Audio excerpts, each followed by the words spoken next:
I spoke last week about the lack of secondary school places when you were in that seat previously in South Kildare.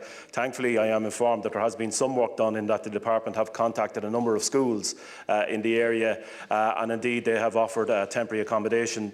That is to be welcomed. I've had further contact, or in further contact, with the Minister for Education to try and progress that matter. I'm still getting calls from Murray parents, but it is a step forward. But today I wanted to talk about special classes in particular, and figures that my colleague Deputy Duncan Smith has received, that the CSE have sanctioned 20 new special classes at primary level and 9 new special classes at post-primary level over the last 3 years in County Kildare. And this compares to a national figure of 600 new special classes sanctioned at primary level, almost 300 new special classes sanctioned at post-primary level, and 5 new special schools established over the last 3 years throughout the state.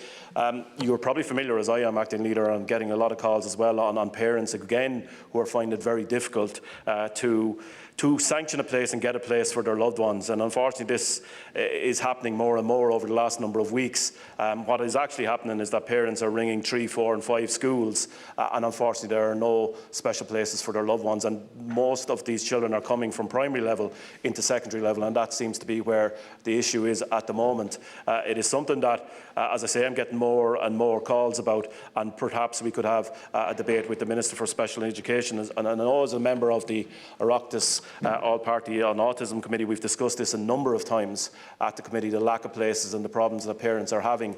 And a number of the experts and officials that have come in have spoken about starting a register in relation to the needs of those with special needs, and it's something that the committee is discussing and it probably will bring forward in its report, which is due in a number of months' time under the chairmanship of Senator Carrigy. But it is a worry for a lot of parents in South Kildare at the moment, acting leader, and I would ask that the debate be sanctioned for those parents with the Minister for Special Education.